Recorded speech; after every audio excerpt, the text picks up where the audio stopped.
그런데 이상하게도 그때부터 민수에게서 연락이 오기 시작했어요. 엄마, 책 나온 거 축하해요. 정말 대단하세요. 라고 하면서요. 오랜만에 듣는 아들의 목소리였지만 왠지 어색했어요.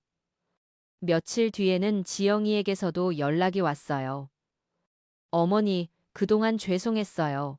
어머니가 이렇게 훌륭한 분인 줄 몰랐어요. 갑작스러운 태도 변화에 당황스러웠습니다. 하지만 저는 그들의 진짜 속셈을 금방 알 수 있었어요. 며칠 뒤 민수가 직접 찾아왔거든요.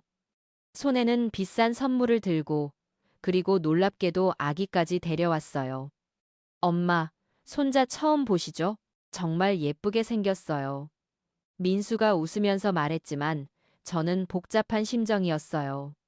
손자는 정말 예뻤지만 이런 식으로 만나게 될 줄은 몰랐거든요. 그런데 민수가 아기를 제 품에 안겨주면서 한 말이 더 충격적이었어요. 엄마, 사실 할 말이 있어서 왔어요. 지영이가 심한 산후우울증에 걸렸거든요. 산후우울증? 네, 아이 때문에 잠도 못 자고 스트레스가 너무 심해서 병원에서 약물 치료를 받고 있어요. 그래서 어머니가 좀 도와주셨으면 해서요. 그 순간 저는 알았어요. 왜 갑자기 연락이 왔는지, 왜 갑자기 태도가 바뀌었는지를.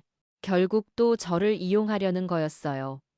민수야, 엄마는 이미 말했잖아. 육아 도움은 어렵다고. 엄마, 하지만 지영이가 정말 힘들어해요. 어제는 아이를 두고 집을 나가버렸어요. 몇 시간 만에 돌아왔지만 정말 위험한 상황이었거든요. 민수의 말을 듣고 저는 마음이 흔들렸어요. 아무리 지영이가 밉다고 해도 산후우울증은 심각한 병이잖아요. 그리고 무엇보다 제 손자가 위험할 수도 있는 상황이었고요. 그럼 지영이 친정에서 도와주면 되잖아.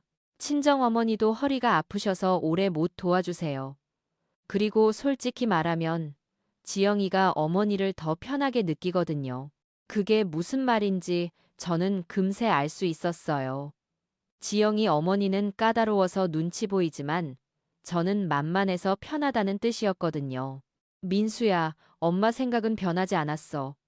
그리고 엄마도 이제 바쁘다고 했잖아. 그랬더니 민수가 갑자기 무릎을 꿇더라고요.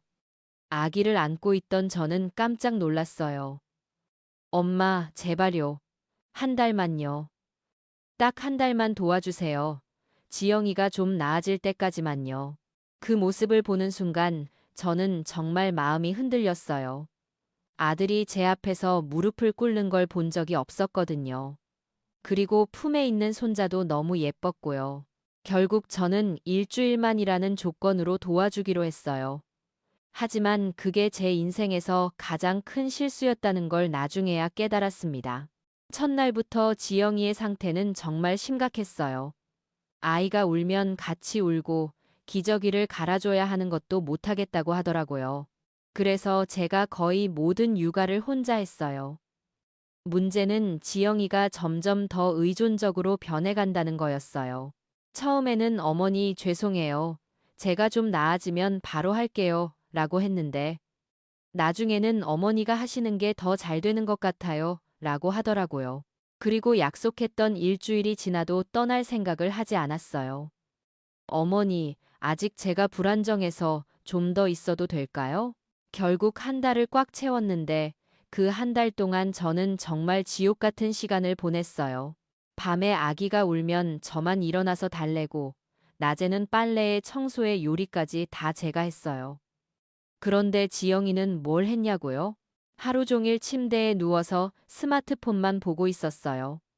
가끔 친구들과 전화 통화도 하고 인터넷 쇼핑도 하고요.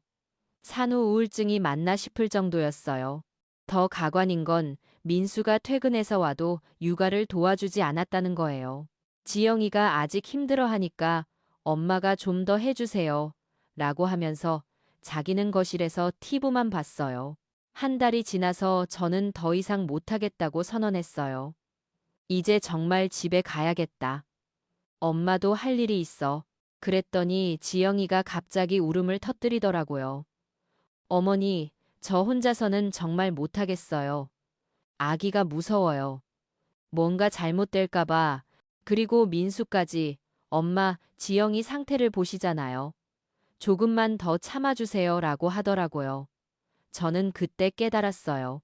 이들이 제 선량함을 이용해서 저를 계속 붙잡아 두려는 거라는 걸요.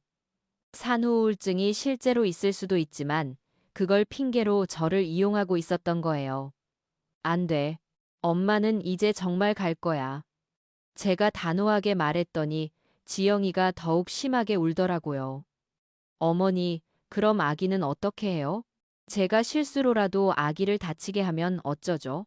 그 말을 듣고 저는 섬뜩했어요. 이게 협박인가 싶었거든요. 아기의 안전을 볼모로 잡고 저를 붙잡아 두려는 것 같았어요. 하지만 저는 흔들리지 않았어요. 그럼 지영이 친정에서 도와달라고 해. 아니면 산후조리사를 구하든지. 바고이만 지영이 친정에서 도와든지. 어머니, 산후조리사 비용이 얼마나 비싼지 아세요? 한 달에 300만 원 넘게 들어요. 저희 형편에 그런 여유 없어요. 민수가 돈 이야기를 꺼내더라고요. 결국 돈이 아까워서 저를 이용하려는 거였어요. 그날 밤 저는 정말 고민을 많이 했어요. 손자를 생각하면 더 도와주고 싶었지만 이런 식으로 계속 이용당할 수는 없었거든요. 그런데 새벽에 화장실에 가다가 우연히 들은 대화가 제 결심을 굳혔어요. 민수와 지영이가 작은 목소리로 대화하고 있었거든요. 여보, 어머니가 내일 가신다고 하는데 어떻게 하지? 좀 더 버텨봐. 어머니가 마음이 약하시니까 네가 계속 울면서 애원하면 못 가실 거야. 하지만 어머니도 이제 눈치채신 것 같은데? 괜찮아. 일단 몇 달만 더 있게 하고 그 사이에 둘째 계획도 말씀드리자. 그럼 어머니가 완전히 못 빠져나가실 거야. 그 대화를 듣고 저는 정말 소름이 돋았어요. 이들이 얼마나 계획적이고 교묘하게 저를 이용하려고 했는지 알 수 있었거든요. 그리고 둘째 계획까지 세우고 있다니 정말 끔찍했어요. 다음 날 아침, 저는 아무렇지 않은 척하면서 짐을 챙겼어요. 지영이가 또 울면서 매달렸지만 저는 단호했어요. 지영아, 너도 이제 엄마가 됐으니까 책임져야 해. 계속 다른 사람에게 의존할 수는 없어. 어머니, 정말 못하겠어요. 저 혼자서는 안 돼요. 지영이가 바닥에 주저앉아서 울부짖었지만 저는 돌아보지 않고 집을 나왔어요.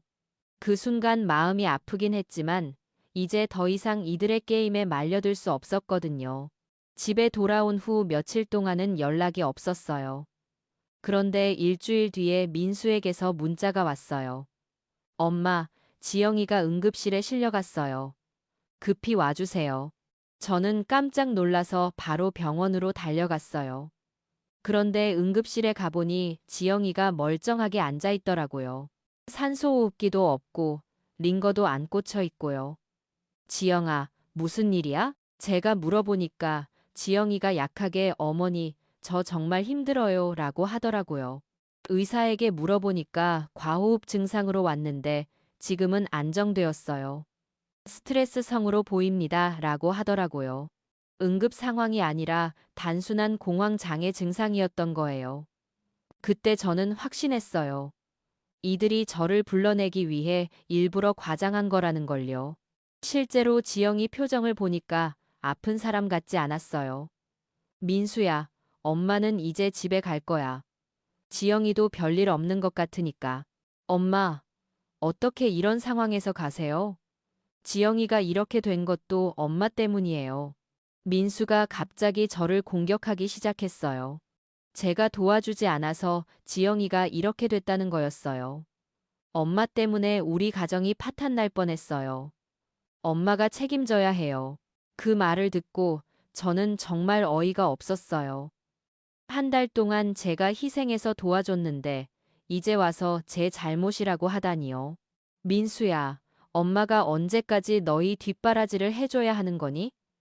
너희도 이제 어른이잖아. 어른이어도 힘든 건 힘든 거잖아요. 다른 집 시어머니들은 다 도와주던데 엄마만 이렇게 냉정해요. 민수가 다른 집과 비교하면서 저를 비난하더라고요. 그 순간 저는 정말 화가 났어요. 그래, 엄마가 냉정해. 앞으로도 계속 냉정할 거야. 너희들이 스스로 해결하기 전까지는 말이야. 그 말을 남기고 저는 병원을 나왔어요. 그날 이후로 민수와는 완전히 연락이 끊어졌어요. 그런데 한 달 뒤에 충격적인 소식을 들었어요. 같은 아파트에 사는 분이 알려주신 건데 민수네가 아이를 지영이 친정에 맡기고 둘이서 해외여행을 갔다는 거였어요. 어머, 순자 씨. 댁 아들이 와이프랑 일본 여행 갔던데요. 아이는 친정에 맡기고 갔다더라고요. 그 말을 듣고 저는 정말 기가 막혔어요.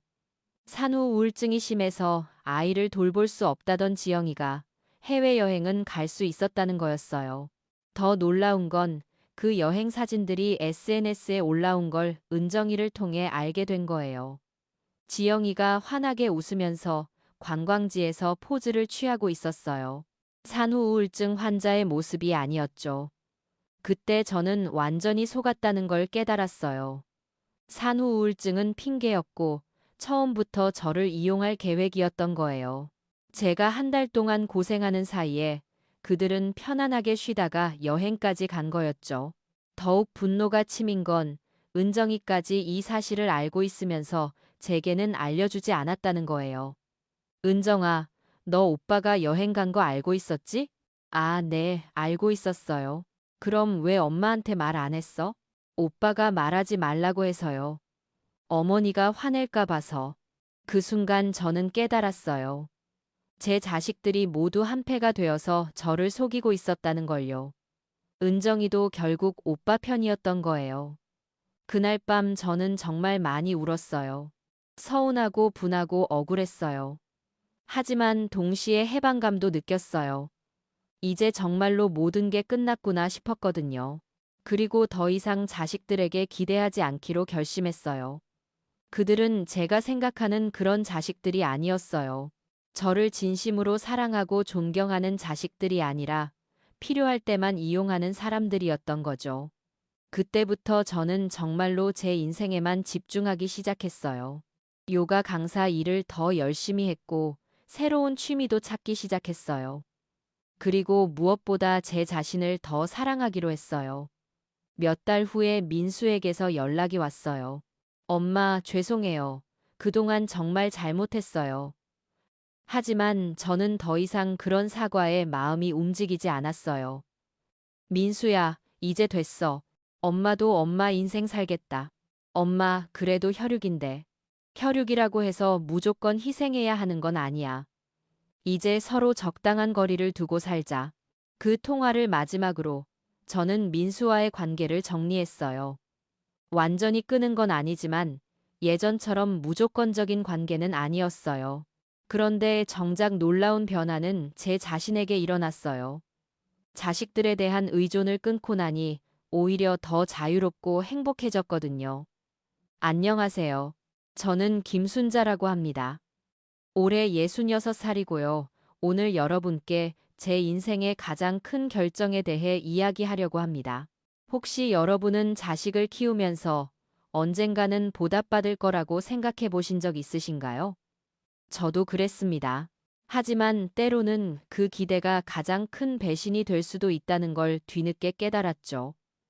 제가 오늘 들려드릴 이야기는 바로 작년 추석날 밤에 시작됩니다. 제 아들 민수가 제게 던진 한마디 때문이었어요. 엄마, 이제 좀 눈치 보시면 안 돼요? 제 아들 민수가 제게 던진 안 돼요. 우리도 우리 가족만의 시간이 필요하다고요. 그 순간 저는 깨달았습니다.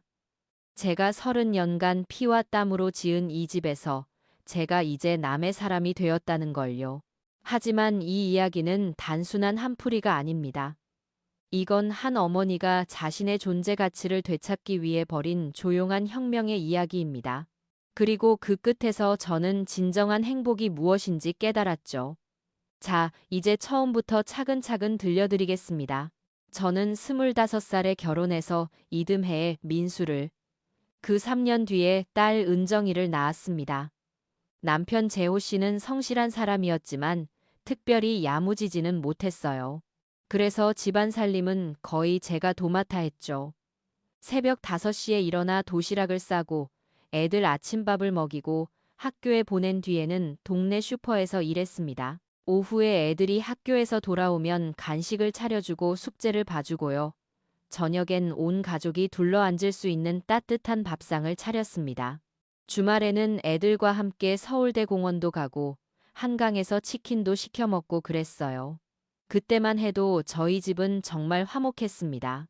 재호 씨가 회사에서 승진하면서 살림살이가 좀 나아졌고 저도 슈퍼 일을 그만두고 집에서 애들을 더 잘 돌볼 수 있게 되었어요. 민수는 공부를 잘했고 은정이는 착하고 예뻤습니다. 제가 바랄 게 뭐가 더 있겠어요? 하지만 행복한 시간은 생각보다 짧았습니다. 민수가 대학교 3학년 때 재호 씨가 갑작스럽게 심장마비로 돌아가신 거예요. 그때 저는 46살이었는데 정말 하늘이 무너지는 것 같았습니다. 장례를 치르고 나니 집에는 빚만 남았더라고요. 그때부터 저의 진짜 고생이 시작되었습니다. 민수 대학 등록금과 생활비, 은정이 고등학교 비용까지 모두 제가 감당해야 했거든요. 낮에는 식당에서 설거지를 하고 밤에는 아파트 청소를 했습니다. 일주일에 하루도 쉬지 않고 일했어요.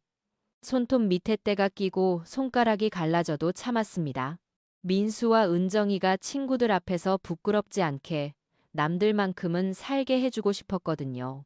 그 시절 제 통장 잔고는 늘 10만 원 아래였지만 아이들 용돈은 한 번도 끊어본 적이 없었습니다.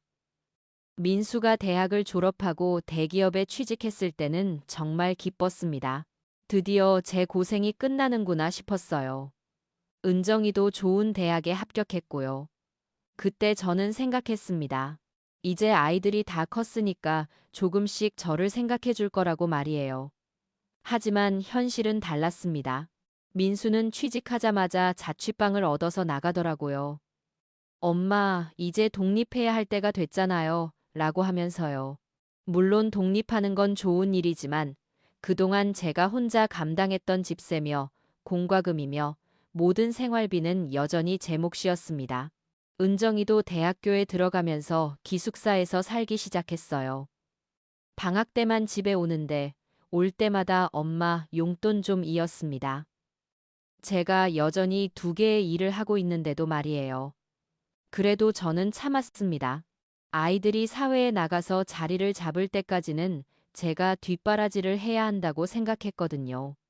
민수가 결혼한다고 했을 때도 마찬가지였습니다. 민수가 사귀던 여자친구 지영이를 처음 집에 데려왔을 때의 일이 지금도 생생합니다. 키가 크고 예쁘긴 했는데 뭔가 차가운 느낌이었어요. 제가 정성껏 준비한 음식들을 보더니 어머니, 요즘엔 다들 간단하게 배달 음식 시켜 먹던데요? 라고 하더라고요. 그때는 그냥 요즘 젊은 사람들이 다 그런가 보다 했습니다. 하지만 지금 생각해보면 그게 시작이었던 것 같아요. 저에 대한 무시와 무관심의 시작 말이에요. 결혼 준비 과정도 힘들었습니다. 저는 민수가 좋은 신랑감이 되도록 최대한 도와주고 싶었어요. 그래서 제가 모아둔 적금을 모두 털어서 결혼 자금을 마련해 주었습니다. 웨딩홀 비용, 신혼집 전세금까지 제가 다 댔거든요. 그런데 지영이 쪽 집안에서는 저를 어떻게 봤을까요? 결혼식 당일에 지영이 어머니가 친정 식구들끼리 모여서 하는 말을 우연히 들었습니다. 사모님이 혼자서 고생 많이 하셨네요. 그래도 아들이 이렇게 잘 커준 게 다행이에요. 표면적으로는 동정하는 것 같지만 속내는 달랐어요. 저를 불쌍한 사람으로 보고 있었던 거죠. 경제력도 없고 남편도 없는 그저 자식들에게 매달려 사는 여자로 말이에요. 결혼식이 끝나고 신혼여행을 다녀온 민수 부부는 저희 집으로 들어왔습니다. 신혼집을 구하기 전까지 잠깐만이라고 했지만 그 잠깐이 1년이 넘게 이어졌어요. 처음엔 괜찮았습니다. 집안에 웃음소리가 나니까 좋더라고요. 하지만 시간이 지나면서 상황은 달라졌습니다. 지영이는 제가 차려주는 밥상이 마음에 들지 않는다고 따로 음식을 주문해서 먹기 시작했어요. 어머니, 저희는 샐러드랑 닭가슴살로 식사할게요. 다이어트 중이라서요. 처음엔 젊은 사람들이 건강을 생각하는구나 했는데 나중에 알고 보니 제 음식이 기름지고 맛이 없다고 민수에게 불평을 했다더라고요. 30년 넘게 요리를 해온 제 손맛이 기름지고 맛없다니 그때 정말 마음이 아팠습니다. 더 힘든 건 집안 분위기가 바뀌어간 거였어요. 예전에는 저녁에 온 가족이 모여서 TV도 보고 이야기도 나누곤 했는데 지영이가 온 다음부터는 거실에서 저만 혼자 TV를 보게 되었습니다. 젊은 부부는 방에서만 지내더라고요. 가끔 거실로 나와서도 저 있는 앞에서 자기들끼리만 이야기했습니다. 마치 제가 거기 없는 사람처럼요. 여보, 우리 이번 주말에 강남 쪽에 새로 생긴 레스토랑 가볼까? 좋아, 그런데 예약이 힘들 텐데? 이런 식으로 말이에요.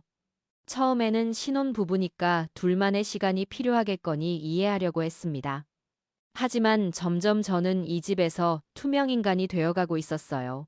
결정적인 사건은 작년 봄에 일어났습니다. 제가 감기에 걸려서 몇 일 동안 몸살을 앓았거든요. 나이가 들어서 그런지 감기가 쉽게 낫지 않더라고요. 그런데 그 기간 동안 민수나 지영이 모두 저를 외면했습니다. 아침에 일어나서 어머니, 괜찮으세요? 라는 인사 한마디도 없었어요. 지영이는 민수 도시락만 싸서 주고 출근했고, 민수도 그냥 받아서 나가더라고요. 제가 죽 한 그릇 끓여 먹을 힘도 없어서 하루 종일 굶고 있는데도 말이에요. 그날 밤에 정말 견디기 힘들어서 민수에게 말했습니다. 민수야, 엄마가 아파서 그러는데 약국에서 감기약 좀 사다 줄 수 있을까? 그랬더니 민수가 뭐라고 했는지 아세요?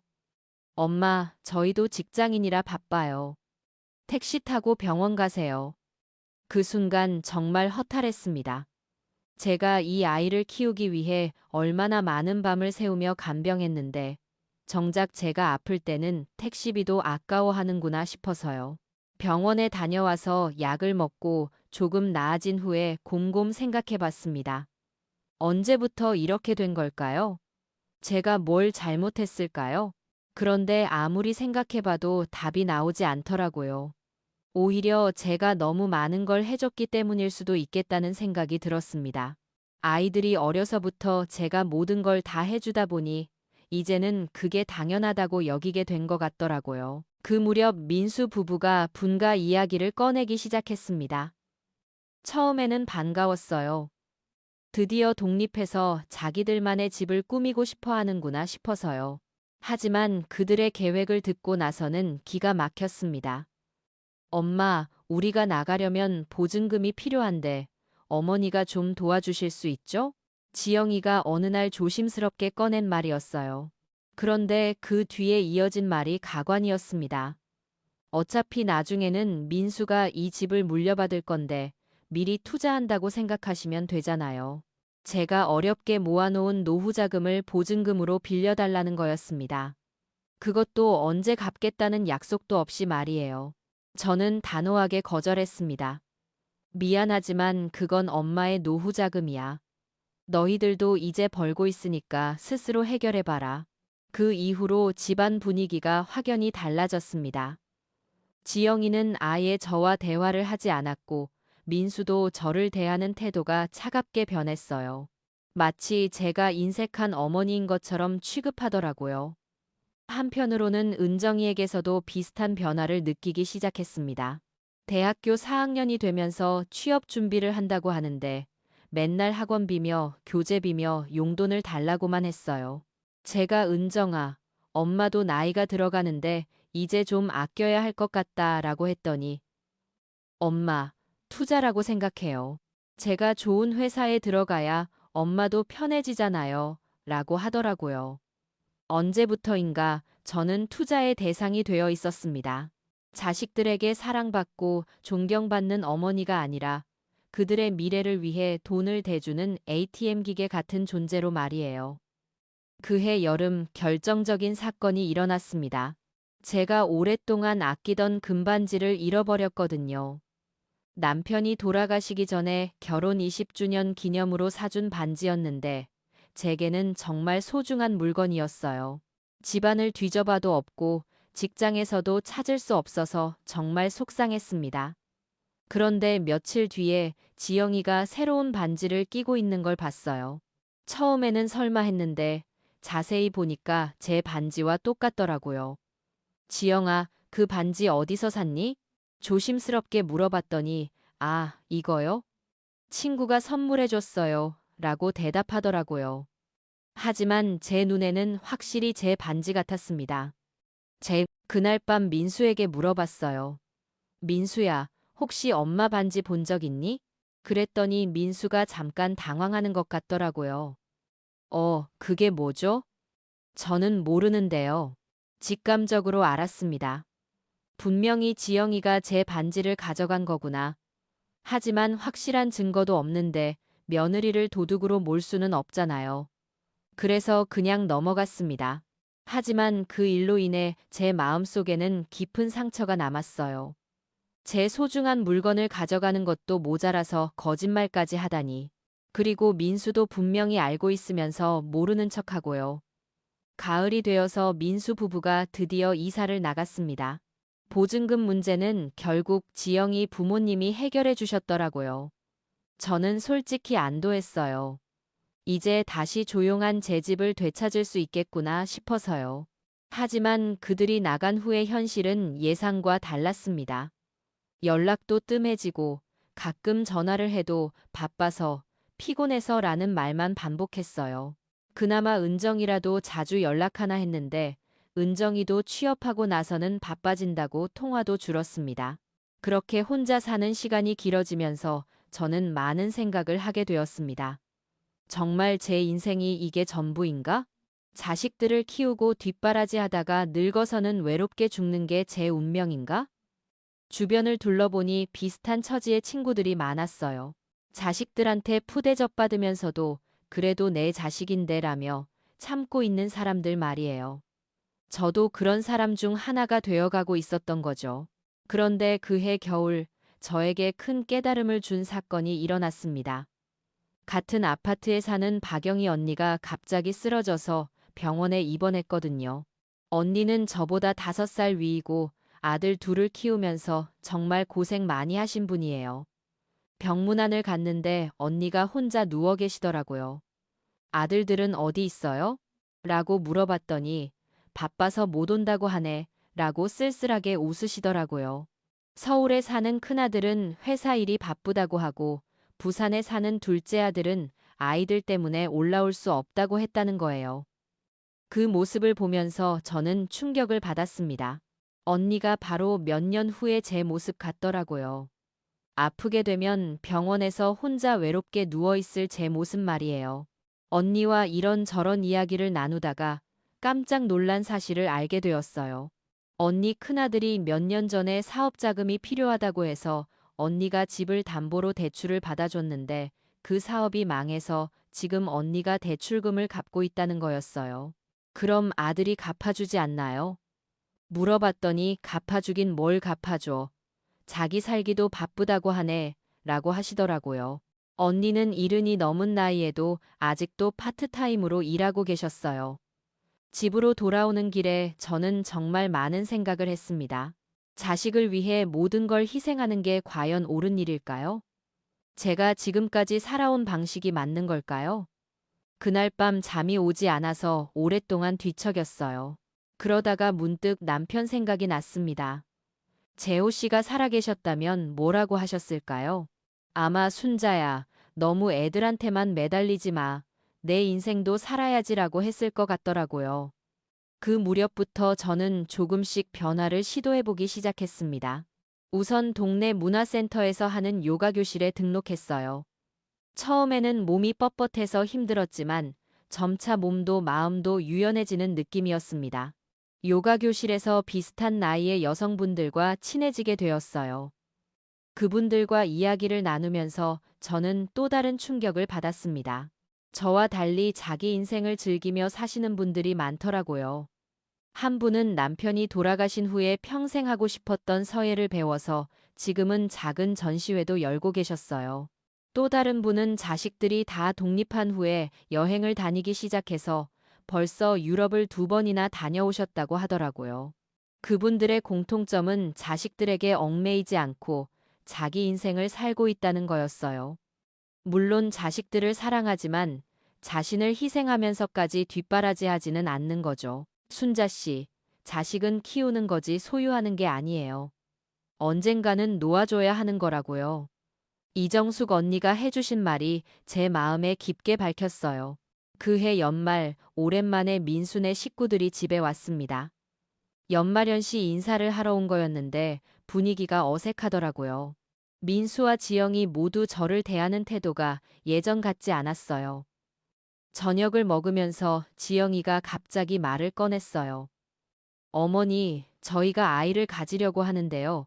그럼 어머니가 좀 도와주셔야 할 것 같아요.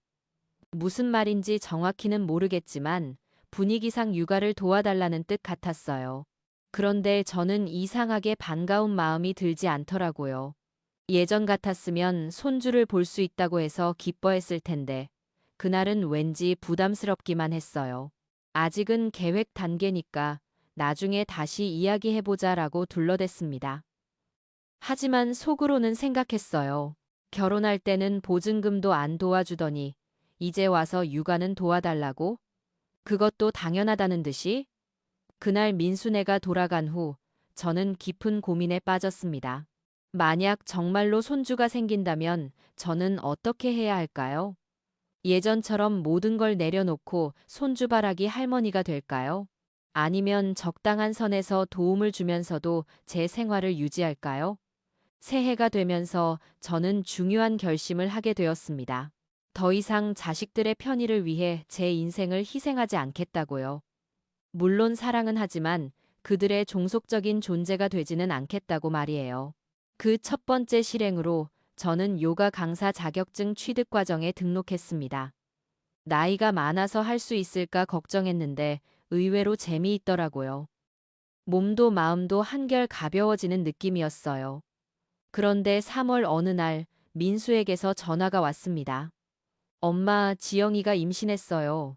기쁜 소식이었지만 저는 복잡한 마음이었어요. 한편으로는 손주를 볼 수 있다는 기쁨이 있었지만 다른 한편으로는 또다시 제 생활이 휘둘릴까봐 걱정이 되었거든요. 며칠 뒤에 민수 부부가 집에 왔습니다. 지영이 입덧이 심해서 많이 힘들어 보이더라고요. 그런데 그들이 꺼낸 제안은 제 예상을 뛰어넘었습니다. 어머니, 지영이가 너무 힘들어해서요. 출산할 때까지 어머니 집에서 지내면 안 될까요? 어머니가 챙겨주시면 지영이도 마음 편할 것 같아서요. 민수가 조심스럽게 말했어요. 저는 당황했습니다. 겨우 독립해서 제 시간을 되찾았는데 다시 며느리의 뒷바라지를 해야 한다는 거였거든요. 하지만 거절하기도 어려운 상황이었어요. 임신한 며느리를 외면할 수는 없잖아요. 한번 생각해 보마라고 했지만 마음속으로는 이미 답이 정해져 있었어요. 결국 제가 또 희생해야겠구나 하는 생각이요. 그런데 그날 밤 이정숙 언니에게 전화해서 상담을 받았어요. 언니는 단호하게 말씀하시더라고요. 순자야, 지금 네가 얘라고 하면 앞으로 10년은 애 키우는 거 도와줘야 해. 그럼 네 인생은 언제 사는 거야? 언니 말이 맞았어요. 지금 여기서 선을 긋지 않으면 저는 평생 누군가의 뒷바라지만 하다가 늙어 죽게 될 거였어요. 다음 날 민수에게 전화했습니다. 민수야, 엄마가 생각해봤는데 그건 좀 어려울 것 같다. 지영이가 힘들면 친정어머니가 도와주시거나 산후조리원을 알아보는 게 어떨까? 민수는 실망한 목소리로 엄마, 저희가 그렇게 부담스러우세요? 라고 하더라고요. 그 말을 듣는 순간 마음이 아팠지만 저는 흔들리지 않았어요. 부담스러운 게 아니라 엄마도 엄마 인생이 있다는 거야. 너희들 도와주고 싶은 마음은 있지만 아예 제 생활을 포기할 수는 없어. 그 대화 이후로 민수와의 관계가 더욱 서먹해졌어요. 한 달에 한 번씩 하던 안부 전화도 2달에 한 번으로 줄었고 명절에도 얼굴 보기가 어려워졌습니다. 하지만 저는 후회하지 않았어요. 대신 제 생활에 더욱 충실하기 시작했거든요. 요가 강사 과정을 마치고 자격증을 취득한 후 문화센터에서 주 2회 요가 클래스를 가르치기 시작했어요. 처음에는 떨렸지만 점차 자신감이 생겼습니다. 수강생들이 선생님 덕분에 몸이 많이 좋아졌어요. 라고 말해줄 때의 뿌듯함은 이루 말할 수 없었어요. 그해 여름, 요가 교실 친구들과 함께 제주도 여행을 다녀왔습니다. 결혼 후 처음으로 가는 혼자만의 여행이었어요. 아름다운 바다를 보면서 저는 생각했습니다. 내가 지금까지 뭘 하고 살았지? 이런 아름다운 세상이 있는데 집에서만 웅크리고 있었구나. 여행에서 돌아온 후 저는 더욱 적극적으로 제 인생을 살기 시작했어요. 서예교실도 등록하고 합창단에도 가입했습니다. 바쁘지만 충실한 나날들이었어요. 그런데 그해 가을 예상치 못한 일이 일어났습니다. 은정이가 갑자기 집에 와서 눈물을 흘리면서 하는 말이 회사에서 구조조정이 있어서 자신이 해고되었다는 거였어요. 엄마, 나 어떻게 하지? 대출금도 있고 월세도 내야 하는데 은정이가 울면서 말했어요. 그 모습을 보니까 마음이 아팠습니다. 아무래도 제 딸이니까요. 하지만 이번에는 예전과 다르게 대응했어요. 은정아, 우선 진정하고 다음 계획을 세워보자. 엄마가 당분간 생활비는 도와줄 수 있어. 하지만 이번 기회에 정말 네가 하고 싶은 일이 뭔지 생각해 보는 게 어떨까? 은정이는 처음에 당황스러워했어요. 예전 같았으면 제가 모든 걸 해결해 주려고 했을 텐데, 이번에는 은정이 스스로 해결하도록 방향을 제시했거든요. 엄마, 나한테 무관심해진 거야? 은정이가 서운해하면서 말했어요. 하지만 저는 단호하게 대답했습니다. 무관심한 게 아니라 네가 독립적으로 살아갈 수 있도록 도와주는 거야. 결국 은정이는 3개월 정도 취업 준비를 한 후에 이전보다 더 좋은 회사에 취직할 수 있었어요. 그리고 저에게 고마움을 표현하더라고요. 엄마 덕분에 스스로 해결하는 능력을 기를 수 있었어. 그해 겨울 또 다른 시험이 찾아왔습니다. 민수네에서 아이가 태어났거든요. 손자였어요. 민수가 전화로 알려줬는데 목소리에 기쁨이 가득했습니다. 엄마, 손자 보러 오세요. 정말 이쁘게 생겼어요. 저도 손자를 보고 싶었어요. 하지만 가면 또 어떤 요구를 받을까봐 걱정도 되었습니다.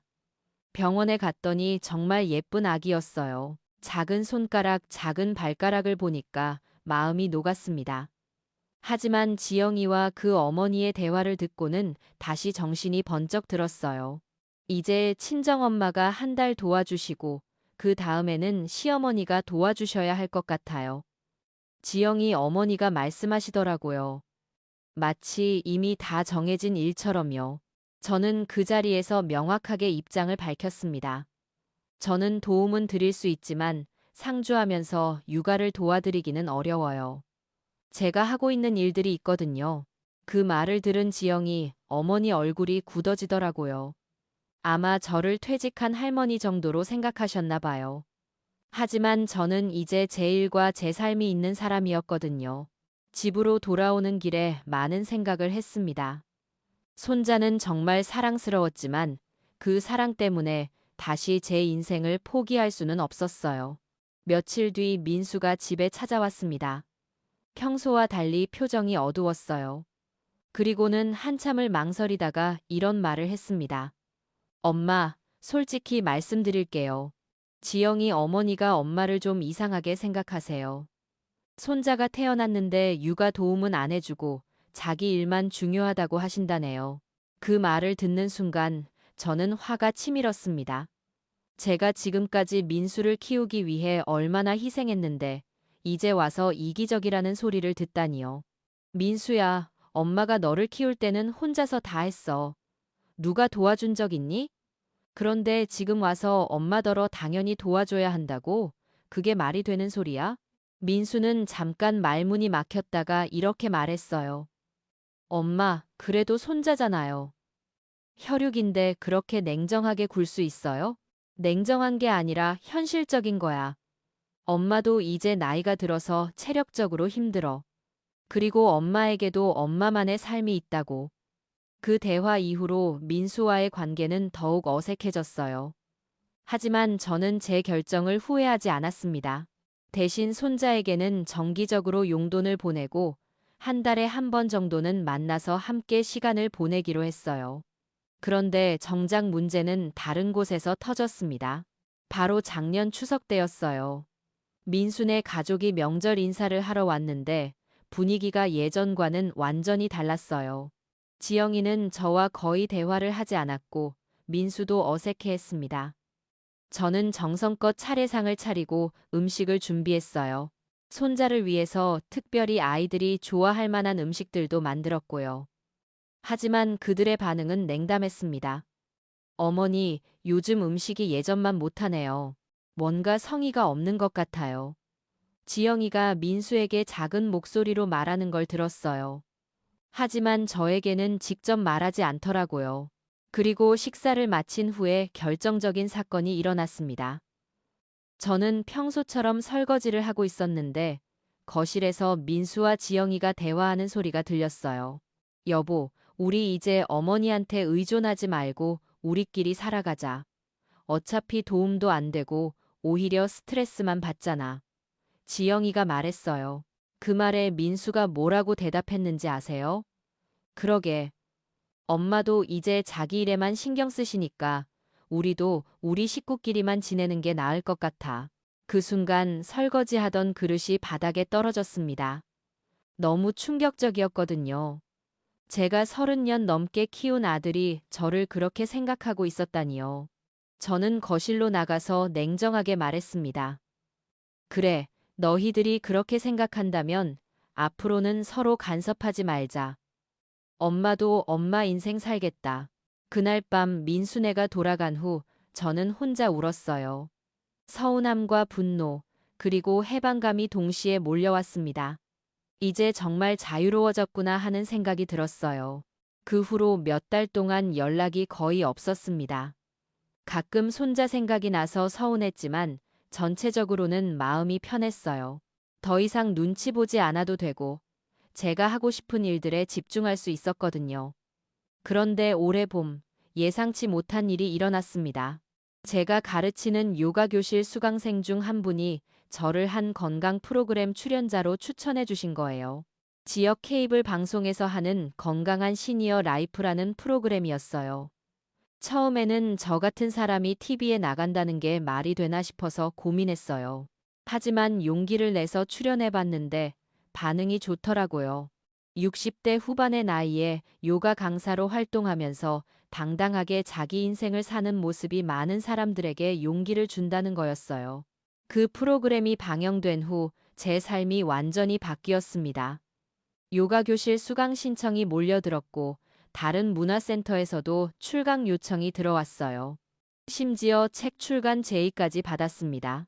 60대에 찾은 나의 꿈이라는 제목의 에세이였는데 제가 어떻게 자식들에게 의존하는 삶에서 벗어나 독립적인 인생을 살게 되었는지에 대한 이야기였어요. 책이 출간되고 베스트셀러가 되면서 저는 작은 유명인이 되었어요. 강연 요청도 들어오고 방송 출연 기회도 많아졌습니다. 무엇보다 경제적으로도 안정되었어요. 그런데 이상하게도 그때부터 민수에게서 연락이 오기 시작했어요. 엄마, 책 나온 거 축하해요. 정말 대단하세요. 라고 하면서요. 오랜만에 듣는 아들의 목소리였지만 왠지 어색했어요. 며칠 뒤에는 지영이에게서도 연락이 왔어요. 어머니, 그동안 죄송했어요. 어머니가 이렇게 훌륭한 분인 줄 몰랐어요.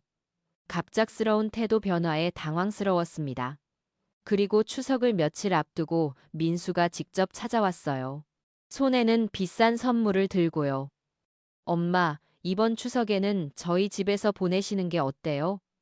손자도 엄마를 보고 싶어 해요. 하지만 저는 정중히 거절했습니다. 고맙지만 엄마는 친구들과 여행 계획이 있어서 안 될 것 같다. 실제로 요가 교실 친구들과 설악산 단풍 구경을 가기로 했거든요. 민수는 실망한 기색을 보였지만 더 이상 강요하지는 않았어요. 그리고 나가면서 이런 말을 했습니다. 엄마, 저희가 그동안 엄마를 너무 당연하게 생각했던 것 같아요. 앞으로는 더 잘할게요. 그 말을 들으면서 저는 복잡한 심정이었어요. 한편으로는 아들이 깨달음을 얻었구나 싶어서 다행이었지만 다른 한편으로는 이제 와서 무엇하러 하는 생각도 들었거든요. 설악산 여행에서 친구들과 아름다운 단풍을 보면서 저는 깨달았어요. 진정한 행복은 다른 사람의 인정이나 사랑을 받는 것이 아니라 자기 자신을 사랑하고 존중하는 것에서 나온다는 걸요. 여행에서 돌아온 후 저는 새로운 계획을 세우기 시작했습니다.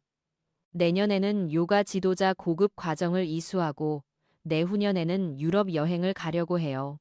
혼자서 말이에요. 물론 가끔은 외로울 때도 있어요. 특히 저녁에 혼자 밥을 먹을 때나 아플 때는 더욱 그렇죠. 하지만 그 외로움보다 자유로움이 훨씬 크답니다. 최근에 민수네에서 둘째 아이 임신 소식을 알려왔어요. 이번에는 딸이라고 하더라고요. 예전 같았으면 손녀를 볼 수 있다고 해서 기뻐했겠지만 이번에는 담담했어요. 축하한다. 건강하게 나아라 라고만 했습니다. 그리고 육아 도움에 대한 이야기가 나올까봐 미리 선을 그었어요. 엄마는 예전과 달리 스케줄이 빽빽해서 상주에서 도와주기는 어려울 것 같다고요. 민수는 네 엄마, 저희가 알아서 할게요 라고 대답했어요. 예전과는 완전히 달라진 반응이었죠. 그런데 며칠 전에 은정이에게서 놀라운 이야기를 들었어요. 민수와 지영이가 은정이에게 제 성격이 많이 변했다고 하소연했다는 거예요. 엄마가 예전에는 우리만 생각하시더니 이제는 너무 이기적이 되신 것 같아라고 했다는 거죠. 그 이야기를 들으면서 저는 웃음이 나왔어요. 제가 이기적이라고요? 30년 넘게 자식들만을 위해 살다가 이제야 제 인생을 찾았는데 이기적이라니요. 오히려 지금까지 제가 너무 이타적으로 살았던 게 문제였던 것 같아요. 하지만 정말 충격적인 일은 따로 있었어요. 얼마 전에 제가 우연히 알게 된 사실인데 민수가 제 명의로 또 다른 대출을 받았더라고요. 은행에서 온 납부 고지서를 보고 알게 된 건데 카드론으로 500만 원이 대출되어 있었어요. 제가 신청한 적도 없고 카드를 사용한 적도 없는데 말이에요. 바로 은행에 연락해서 확인해 보니 제 신분증과 카드로 ATM에서 현금 서비스를 받았다는 거였어요. 그런데 그 날짜와 시간을 확인해 보니 제가 요가 수업을 하고 있던 시간이었어요. CCTV를 확인해 달라고 요청했더니 놀랍게도 민수가 제 카드를 사용하고 있었어요. 그것도 아주 자연스럽게요. 마치 자기 카드인 것처럼 말이에요. 그때 저는 정말 충격을 받았어요. 인감 도용에 이어서 이제는 카드까지 도용하고 있었던 거예요. 그것도 제가 모르는 사이에 몇 달 동안이나요. 바로 민수에게 전화했습니다. 민수야, 엄마 카드로 돈 빼간 거 알고 있어. 한참을 침묵하더니 엄마, 죄송해요. 급한 일이 있어서. 급한 일이 뭔데? 그리고 왜 엄마 허락도 없이? 아기 병원비가 갑자기 필요해서 엄마한테 말씀드리면 또 안 된다고 하실까 봐서. 또 거짓말이었어요. 나중에 알고 보니 아기 병원비가 아니라 지영이가 성형수술 받는데 쓴 돈이었더라고요. 민수야, 이건 절도야. 법적으로 문제가 될 수 있어. 엄마, 제발 그렇게까지 하지 마세요. 저희가 갚을게요. 언제 갚을 건데? 전세대출도 제대로 못 갚고 있으면서? 사실 민수네 전세대출 연체 사실도 제가 최근에 알게 된 거였어요. 제가 보증인으로 되어 있었기 때문에 은행에서 연락이 온 거였죠. 고객님, 보증인으로 되어 계신 대출이 3개월째 연체되고 있습니다. 빠른 처리 부탁드려요. 그 전화를 받고 저는 정말 어이가 없었어요. 민수가 대출금을 제대로 못 갚고 있으면서 또 제 돈을 훔쳐 쓰고 있었던 거예요. 바로 민수를 불러서 따졌어요. 민수야, 대출금 연체하고 있으면서 왜 엄마 돈을 훔쳤어? 엄마, 훔쳤다는 표현은 너무 심한 것 같아요. 저희도 어쩔 수 없었던 상황이라고요. 어쩔 수 없었다고? 그럼 엄마한테 솔직하게 이야기해서 도움을 요청하면 안 됐을까? 엄마가 도와주실 것 같았어요? 요즘 엄마는 저희한테 전혀 관심이 없으시잖아요. 그 말을 듣고 저는 정말 기가 막혔어요. 자기들이 잘못해놓고 제 탓으로 돌리고 있었던 거예요. 민수야, 엄마가 관심이 없는 게 아니야. 너희가 엄마를 너무 당연하게 생각하고 있었던 거야. 그래도 혈육인데 이런 식으로 냉정하게 굴 필요는 없잖아요. 냉정한 게 아니라 현실적인 거야. 너희들이 계속 엄마에게 의존하면 안 되는 거라고. 그 대화 이후로 저는 더욱 단호해졌어요. 이번에는 정말로 법적 조치를 취하기로 결심했거든요. 우선 모든 카드를 정지시키고 새로 발급받았어요. 그리고 민수가 제 신분증 사본을 가지고 있을 가능성이 있어서 신분증도 재발급받았어요. 더 이상 이런 일이 반복되지 않도록 말이에요. 그리고 변호사를 찾아가서 상담을 받았어요. 인감 도용과 카드 도용에 대해서 법적으로 어떻게 대응할 수 있는지 알아보기 위해서요. 변호사는 심각한 사기 행위라고 했어요. 가족이라고 해도 동의 없이 타인의 신분을 도용해서 금전적 이득을 취한 것은 명백한 범죄라고 하더라고요. 하지만 저는 바로 고발하지는 않았어요. 대신 민수에게 마지막 통지서를 보냈어요. 민수야, 엄마가 마지막으로 기회를 줄게. 한 달 안에 모든 대출금과 카드 사용 금액을 정리해. 그리고 다시는 엄마 명의를 함부로 사용하지 마. 만약 또 이런 일이 발생하면 법적 조치를 취하겠어. 민수는 처음에는 엄마가 너무 심하다고 했지만 제가 진심이라는 걸 알고 나서는 태도가 달라졌어요. 결국 지영이 부모님의 도움을 받아서 모든 걸 정리했어요. 그 과정에서 저는 또 다른 충격적인 사실을 알게 되었어요. 민수가 제 명의로 여러 곳에서 소액대출을 받고 있었던 거예요. 총 금액이 2천만 원이 넘었어요. 민수야, 이게 다 뭐야? 언제 이렇게 많은 대출을 받은 거야? 엄마, 죄송해요. 생활비가 부족해서 조금씩 빌렸는데 조금씩이 2천만 원이야? 너 미쳤구나. 그때 저는 정말 절망했어요. 제 아들이 이렇게까지 무책임한 사람이었다니. 그리고 제 신용으로 이런 일들을 저지르고 있었다니요. 더욱 화가 났던 건 그 돈들이 생활비가 아니라 지영이의 명품 구매와 해외여행비로 쓰였다는 사실이었어요. SNS를 보면 지영이가 비싼 가방이며 옷이며 자랑하고 있었거든요. 민수야, 너희 돈 없다면서 왜 지영이는 명품을 사고 다녀? 엄마, 그건 지영이 스트레스 해소용이에요. 육아 때문에 힘드니까. 그 변명을 듣고 저는 정말 어이가 없었어요. 제 돈으로 며느리가 명품을 사고 있었던 거예요. 결국 저는 모든 대출을 정리하라고 최후 통첩을 했어요. 한 달 안에 모든 걸 정리 못하면 정말로 고발할 거야. 그제야 민수 부부가 심각성을 깨달은 것 같았어요. 지영이 부모님이 나서서 모든 대출을 정리해 주었고, 민수는 제게 정식으로 사과했어요. 하지만 저는 더 이상 그들을 신뢰할 수 없었어요. 한 번 배신한 사람은 또 배신할 수 있다고 생각했거든요. 그래서 저는 모든 금융 관련 서류를 안전하게 보관했고, 정기적으로 신용조회를 하기 시작했어요. 혹시 또 제 명의를 도용하는 일이 없는지 확인하기 위해서요. 그리고 은정이에게도 경고했어요. 은정아, 엄마 개인정보를 오빠한테 절대 알려주지 마. 혹시 오빠가 뭔가 물어보면 바로 엄마한테 알려줘. 은정이는 처음에는 엄마가 오빠를 너무 의심하시는 것 같아요. 라고 했지만 제가 그동안 있었던 일들을 자세히 설명해 주니까 심각성을 깨달았어요. 엄마, 몰랐어요. 오빠가 그런 일까지 했다니 정말 실망이에요. 그때서야 은정이도 오빠의 진면목을 알게 된 것 같았어요. 그리고 저를 더 적극적으로 지지해주기 시작했어요. 제가 이기적이라고요? 30년 넘게 자식들만을 위해 살다가 이제야 제 인생을 찾았는데 이기적이라니요. 오히려 지금까지 제가 너무 이타적으로 살았던 게 문제였던 것 같아요. 아마 많은 어머니들이 저와 비슷한 상황에 계실 거예요. 자식들을 위해 모든 걸 희생했는데 정작 자식들은 그걸 당연하게 여기고 있는 상황 말이에요. 하지만 저는 이제 알겠어요. 진정한 사랑은 희생이 아니라 독립이라는 걸요. 서로가 독립적인 존재로 존중받을 때 진짜 사랑이 가능한 거더라고요. 요즘 제게 상담을 요청하는 어머니들이 많아졌어요. 다들 비슷한 고민을 가지고 계시더라고요. 자식들에게 무시받고 있지만 어떻게 해야 할지 모르겠다고요.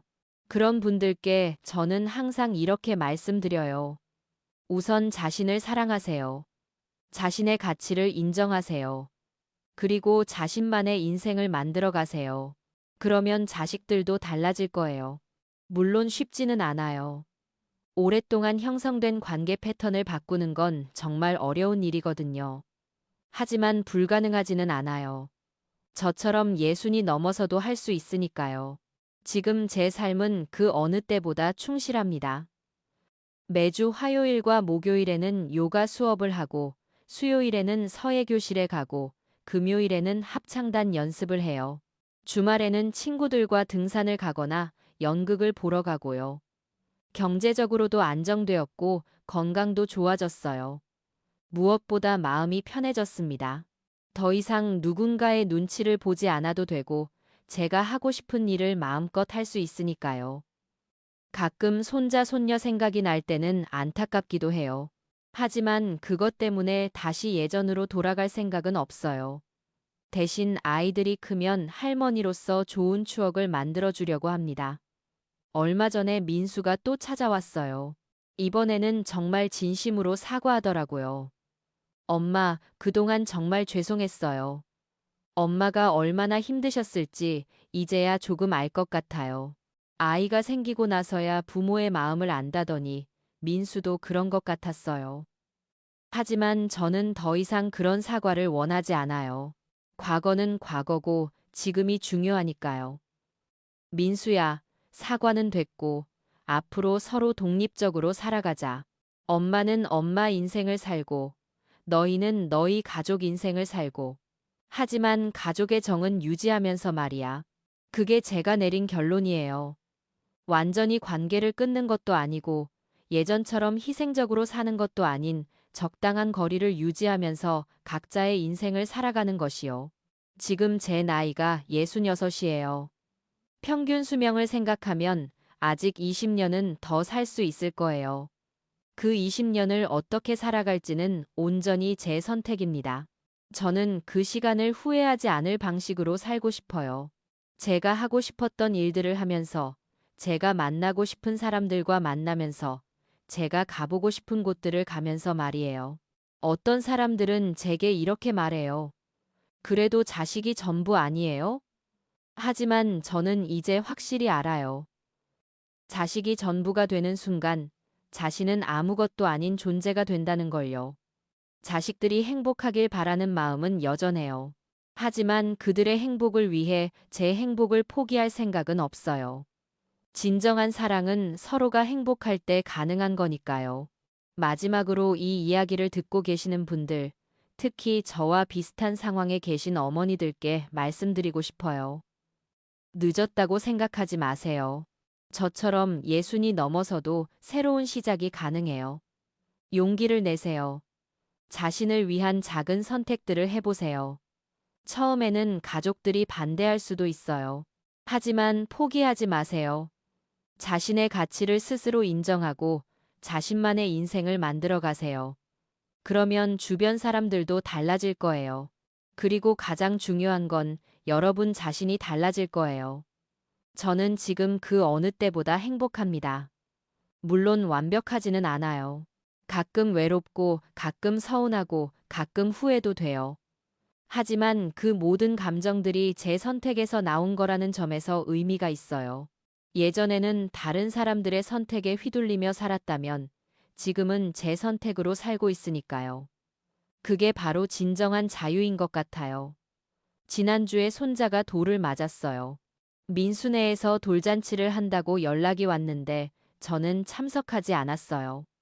대신 예쁜 선물을 보내고 축하 메시지를 전했죠. 민수는 조금 서운해했지만 저는 후회하지 않았어요. 그날은 제가 오랫동안 기다려온 서예 전시회 개막식이 있는 날이었거든요. 제 작품 3점이 전시되는 첫 번째 전시회였어요.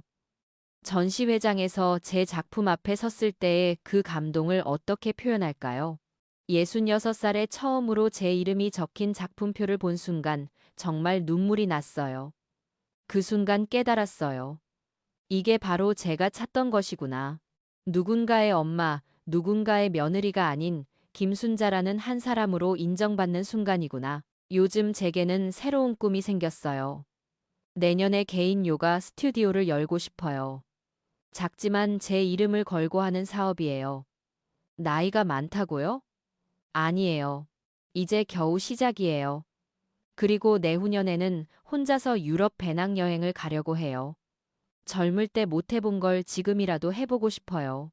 친구들은 나이가 많은데 위험하다고 하지만 저는 할 수 있다고 생각해요. 사실 이런 계획들을 세우면서 가장 기쁜 건 이제 다른 사람들의 허락을 구하지 않아도 된다는 거예요. 예전에는 뭘 하려고 해도 아이들이 뭐라고 할까, 남들이 뭐라고 할까 걱정부터 했거든요. 하지만 이제는 제 마음이 우선이에요. 물론 무작정 이기적으로 사는 건 아니에요. 다른 사람들을 배려하고 존중해요. 하지만 그 기준이 제 행복을 희생하지 않는 선에서예요. 얼마 전에 TV 프로그램에서 자녀와의 건강한 관계에 대해 이야기할 기회가 있었어요. 그때 한 어머니가 이런 질문을 했어요.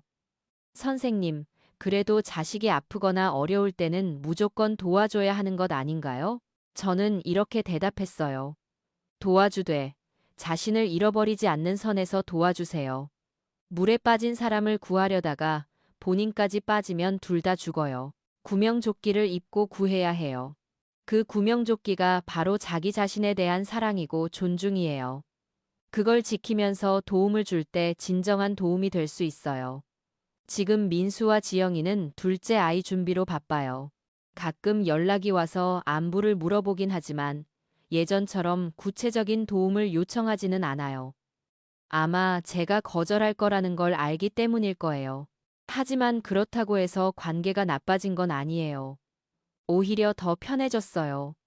서로 부담을 주고받지 않으니까 만날 때 더 자연스러워졌거든요. 은정이와의 관계는 더욱 좋아졌어요. 은정이가 요즘 종종 놀러와서 제 근황을 묻고 본인 이야기도 들려줘요. 예전에는 돈이 필요할 때만 연락했는데 이제는 정말 안부를 묻기 위해 연락해요. 엄마, 요즘 정말 젊어 보이세요. 뭔가 활기가 넘쳐요 라고 은정이가 말해줄 때마다 기분이 좋아요. 맞아요. 저는 지금 활기가 넘쳐요. 어제는 새로 알게 된 친구분이 저에게 이런 말씀을 해주셨어요. 순자 씨, 정말 부러워요. 저도 순자 씨처럼 용기를 내서 제 인생을 살고 싶어요. 그 말을 듣고 저는 생각했어요. 제가 다른 사람들에게 용기를 주는 존재가 되었구나.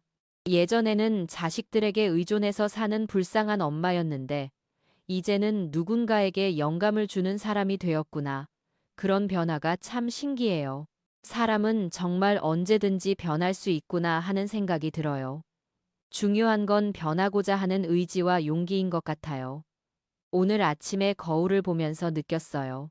예전의 제 모습과 지금의 제 모습이 정말 많이 달라졌다는 걸요. 표정부터가 달라졌어요. 예전에는 항상 걱정스럽고 피곤한 얼굴이었는데, 이제는 밝고 자신감 있는 얼굴이 되었어요. 물론 주름은 늘었고 머리도 더 휘어졌지만 전체적인 인상은 오히려 더 젊어 보여요. 아마 마음이 젊어져서 그런 것 같아요. 이번 주말에는 요가 교실 친구들과 함께 치악산에 갈 예정이에요. 단풍 구경도 하고 맛있는 음식도 먹고 밤에는 펜션에서 수다도 떨고요. 생각만 해도 즐거워요. 예전에는 이런 계획을 세우면 아이들이 필요할 때 연락하면 어떻게 하지? 라고 걱정했는데 이제는 그런 걱정 없이 마음껏 즐길 수 있어. 가끔 사람들이 물어요. 그래도 가족이 최우선 아닌가요? 저는 이렇게 대답해요. 가족도 중요하지만 자기 자신도 그만큼 중요해요. 자신을 잃어버린 사람이 어떻게 가족을 제대로 사랑할 수 있겠어요? 맞아요. 제가 지금 가족들을 더 사랑할 수 있게 되었어요. 예전에는 원망과 불만이 섞인 사랑이었다면 이제는 순수한 마음으로 사랑할 수 있게 되었거든요. 억지로 희생하는 사랑이 아니라 자발적으로 주고 싶을 때 주는 사랑. 그게 진짜 사랑인 것 같아요. 다음 달에 제 두 번째 책이 출간돼요. 예순에 시작한 나만의 인생이라는 제목이에요.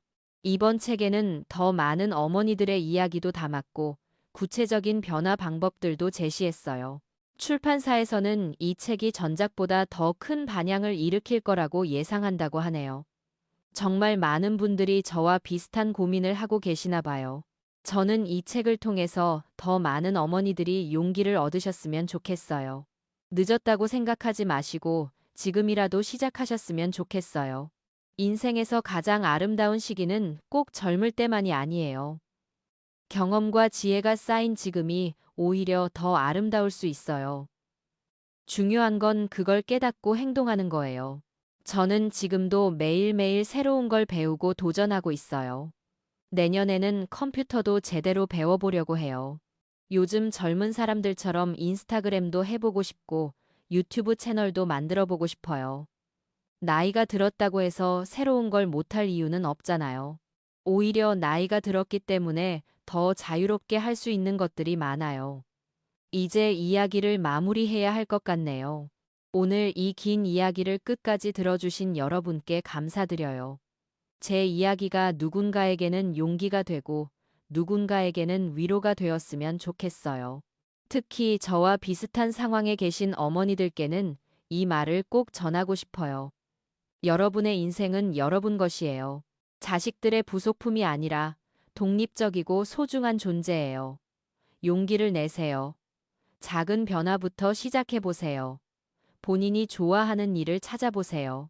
새로운 사람들을 만나보세요. 그러면 분명히 새로운 세상이 열릴 거예요. 그리고 기억하세요. 진정한 사랑은 서로를 구속하는 게 아니라 서로를 자유롭게 하는 거라는 걸요. 여러분이 행복해야 가족들도 행복할 수 있어요. 마지막으로 제가 요즘 좌우명으로 삼고 있는 말을 전해드릴게요. 오늘이 남은 인생의 첫 번째 날이라는 말이에요. 매일매일을 새로운 시작으로 생각하고 살고 있어요. 여러분도 오늘부터 새로운 시작을 해보세요. 늦었다고 생각하지 마시고 지금 이 순간부터 여러분만의 인생을 살아가시기 바래요. 긴 이야기 들어주셔서 정말 감사합니다. 여러분 모두 행복하세요.